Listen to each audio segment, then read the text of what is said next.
Welcome students on Rishabh IAS academy. तो आज हम बात करेंगे राजकोषीय नीति, मौद्रिक नीति, मॉनेटरी पॉलिसी और फिस्कल पॉलिसी, और साथ ही CRR, SLR, repo rate, reverse repo rate. ये बहुत कंफ्यूजिंग होते हैं और अक्सर अखबारों में आते रहते हैं, लेकिन कुछ इनका जो मतलब है, जो मीन है, वो समझ नहीं पाते। तो ये एक शॉर्ट वीडियो है और एक मास्टर वीडियो है, जिसे देखने के बाद आप fiscal policy, monetary policy, CRR, SLR, repo rate, reverse repo rate में कभी भी कंफ्यूज नहीं होंगे। ये एकदम से आपको समझ में आ जाएंगे। तो चलिए शुरू करते हैं। तो इनका जो संबंध होता है वो महंगाई से होता है, इन्फ्लेशन से होता है। तो राजकोषीय नीति जो होती है, फिस्कल पॉलिसी, वो फाइनेंस मिनिस्ट्री बनाती है, यानी कि वित्त मंत्रालय द्वारा तैयार की जाती है, जिसमें अगर जैसे महंगाई बढ़ रही है तो उसका क्या कारण है कि लोगों के पास पैसा अधिक है, इसलिए वो ज़्यादा सामान खरीद रहे हैं, मांग अधिक हो रही है, इस कारण से आपकी महंगाई बढ़ रही है। तो वो टैक्स स्ट्रक्चर में उतार चढ़ाव कर सकती है, यानी कि अगर कर को बढ़ा देगी तो लोगों के पास पैसा कम हो जाएगा उससे, और वो मांग कम करना शुरू कर देंगे। तो इस तरीके से फिस्कल पॉलिसी वित्त मंत्रालय बनाता है महंगाई को कम करने के लिए। लेकिन ये अक्सर कम देखी जाती है और ये कोई रेगुलर बेस पे नहीं होती। जो रेगुलर बेस पे तैयार होती है वो मॉनेटरी पॉलिसी होती है, जिसे आरबीआई बनाता है। हर 3 महीने पे, 2 महीने पे ये इसे तैयार करता है और लागू करता है। तो आज हम बेसिकली मॉनेटरी पॉलिसी को समझेंगे। फिस्कल पॉलिसी तो आप समझ गए होंगे, आई होप।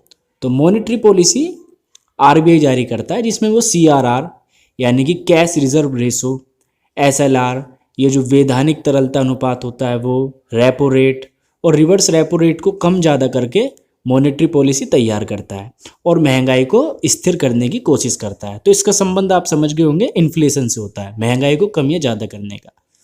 तो अब एक एक करके इन्हें समझते हैं। मौद्रिक नीति आरबीआई द्वारा और महंगाई को नियंत्रित करने के लिए तैयार की जाती है।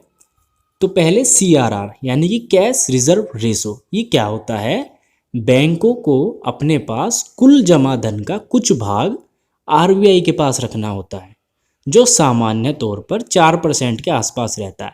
यानी कि अगर एक बैंक के पास 100 रुपये हैं तो उसमें से उसे 4 रुपये आरबीआई के पास रखने होंगे, वो भी नगद रूप में। यही कैश रिजर्व रेशो है। और एसएलआर वैधानिक तरलता अनुपात, बैंक अपने कुल धन जमा का जो प्रतिशत अपने पास रखता है, ये सामान्यतः 18 से 20% होता है। यानी कि 100 रुपये अगर जमा है तो उसका 20% या 18% जितना भी आरबीआई तय करेगा, उतना तो उन्हें अपने पास रखना होगा अलग। रेपो रेट, बैंक आरबीआई से जिस दर पर लोन लेते हैं उसे रेपो दर कहते हैं। यानी कि अगर बैंकों को अपनी ज़रूरत होती है अधिक लोन बांटने के लिए और पैसा उनके पास कम होता है, तो वो आरबीआई से लोन लेते हैं, तो वो जो जिस दर पे लेते हैं उसे रेपो रेट कहते हैं। जो ब्याज दर आरबीआई लेता है उन्हें लोन देने की, उसे रेपो रेट कहते हैं। Reverse repo rate repo rate का उल्टा होता है। इसमें क्या होता है कि अगर बैंकों के पास पैसा अधिक है तो वो आरबीआई के पास जमा कर देते हैं, जिसके लिए आरबीआई उन्हें ब्याज देता है। तो वो होता है रिवर्स रेपो रेट। अब हम समझेंगे इनका महंगाई में क्या अंत किया जाता है, इनमें उतार चढ़ाव किस तरीके से किया जाता है। कि आपने सुना होगा रिजर्व बैंक ने आज रेपो रेट गिरा दिया, इतने बेस पॉइंट गिरा दिया, सीआरआर कम कर दिया, एसएलआर कम कर दिया। होता यह है कि महंगाई बढ़ने का मतलब ये होता है कि लोगों के पास पैसा अधिक आ रहा है, या फिर आप ये कह सकते हो कि बैंक अधिक पैसा दे रहा है लोगों को। अब सपोज करो बैंक अगर लोगों को लोन दे रहा है, जब भी तो लोगों के पास पैसा आया और उस पैसों से वो सामान खरीद रहे हैं। अगर बैंक उन्हें लोन नहीं देगा तो वो कहाँ से गाड़ी खरीद पाएंगे, ना वो घर बना पाएंगे, या और भी कोई ऐसी चीज़ें नहीं कर पाएंगे। तो ये सारा जो हेर फेर है वो बैंकों से लोन के ऊपर ही डिपेंड करता है। तो उसी कारण ये आरबीआई सीआरआर एसएलआर इनको चढ़ाता उतारता है। तो आप समझेंगे कि जब महंगाई बढ़ रही है, इसका कारण यह है कि बाजार में पैसा अधिक है, तरलता अधिक है, लोगों के पास धन अधिक है। उसका कारण यही होगा कि बैंक ने लोन अधिक दिया है। तो अगर आप सोच के देखिए कि अगर बैंक के पास 100 रुपये थे और सीआरआर 4% थी, तो उसने 4 रुपये आरबीआई के पास रख दिए, तो अब भी उसके पास 96 रुपये लोन देने के लिए है। यानी कि बाजार में तरलता अधिक होगी। तो अगर आरबीआई सीआरआर को बढ़ा दे, यानी कि 4% का 6% कर दे, तो बैंकों के पास मात्र 94 रुपये बचेंगे। 94 रुपये बचने पे वो लोगों को कम लोन देगा। तो ये होता है। ऐसे ही SLR में अगर SLR बढ़ा दे कि बैंकों को अपने पास अब 20 की जगह 24% रखना है, तो उसके पास और भी कम पैसा बचेगा लोगों को धार देने के लिए।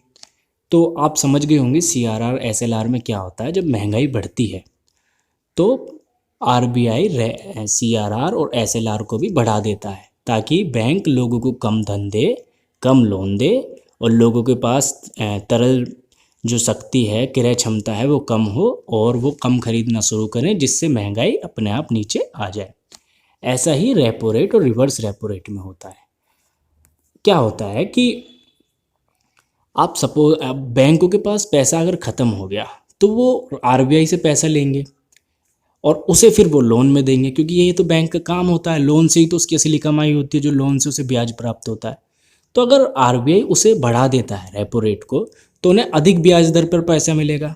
बैंकों को ज़्यादा ब्याज देना होगा RBI को। तो अगर वो ज़्यादा ब्याज दे रहे हैं तो वो लोगों से भी ज़्यादा ब्याज लेंगे।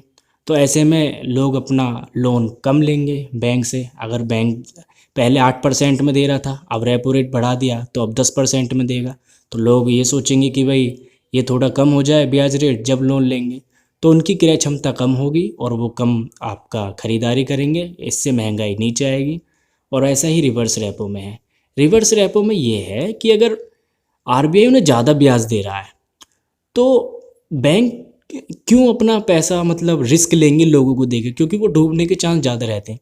वो RBI के पास रखेंगे और RBI से टाइम पे उन्हें आपका ब्याज मिलता रहेगा, तो ये तो उनके लिए फ़ायदा होता है। तो अगर रिवर्स रेपो रेट बढ़ा देता है तो वो बैंक RBI के पास अपना पैसा रख देते हैं।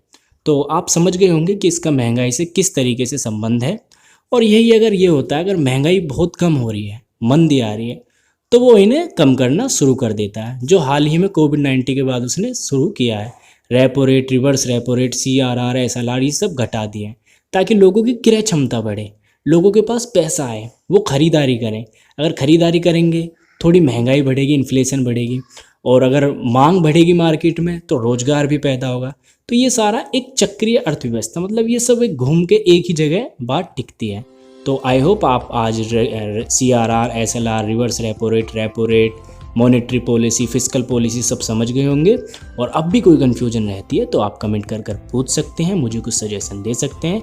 तो जुड़िए ऋषभ IAS अकेडमी के साथ, वीडियो लाइक करिए और चैनल सब्सक्राइब करना ना भूलें। धन्यवाद।